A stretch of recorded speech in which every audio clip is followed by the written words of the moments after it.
የመካከለኛው ዘመን የስልጣኔ አሻራ ከሆኑት መካከል ጎንደር በግንባር ቀደምትነት ትጠቀሳለች። የዚህ ማሳያ አጼ ፋሲል ያሰሩት ፋሲል ግንብ ነው። 12 በሮች አሉት። 70,000 ስኩዌር ሜትር በሚሸፍነው በስድስት ነገስታት ስም የተሰሩ አብያተ መንግስታት ይገኛሉ። ከሁሉም ቀድሞ ግን ጎንደር ሲባል የአጼ ፋሲል ቤተ መንግስትን ማስታወሳችንም አይቀርም። በ1630ዎቹ መጨረሻ አካባቢ እንደተሰሩ ይነገራሉ።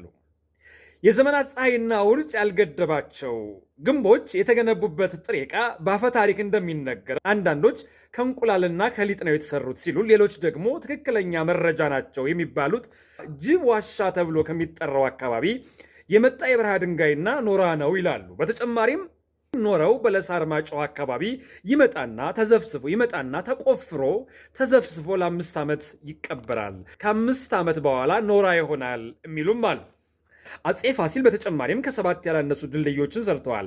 ይህንንም በማስታወስ ረብና አባይ መንጠቅ የለመዱ በፋሲል ዳኝነት ተፈጽመው ሄዱ። ረብና አባይ ሸፍተው ሲኖሩ ኃላፊ አግዳሚውን ከጎራ እያሰሩ በትልልቅ ድንጋይ ተደብድበው ቀሩ። ስለ ህንፃዎቹ የሚሰጡ መረጃዎች የተለያዩ ነው፣ እናገኛቸዋለን። እውነታው ግን በኢትዮጵያውያን ጠቢቦች የተገነቡ መሆናቸው ነው። የውጭ መሐንዲሶች ተሳትፈውበታል የሚባለው ከእውነት የራቀ ሆኖ እናገኘዋለን። አክሱም ጽዮን ስትቃጠል በድጋሚ አሰርተዋል። የህንፃው እንቁላል ቅርጽ በተለምዶ የንጉሱ የጸሎት ቤቶች ናቸው ይባላል። በመስኮቶቹ ፊት ለፊት ቤተክርስቲያን አሰርተዋል። በዘመኑ እያንዳንዱ ንጉስ የራሱን ቤተክርስቲያን አሰርተዋል። ሲሞትም ራሱ ያሰራው ቤተክርስቲያን ነው የሚቀበሩት። የአጼ ፋሲል ቤተመንግስት መጎብኘት የጀመረው በ1947 ዓ.ም ነው።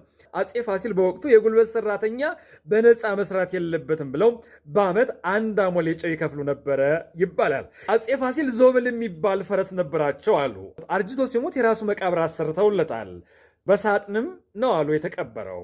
ጎንደርን የመጎብኘት ዕድል ያልገጠማችሁ ጥምቀትን አስታካችሁ ጎራ ብትሉ ሃይማኖታዊና ባህላዊ ክዋኔዎችን ጭምር በማየት ትደሰታላችሁ።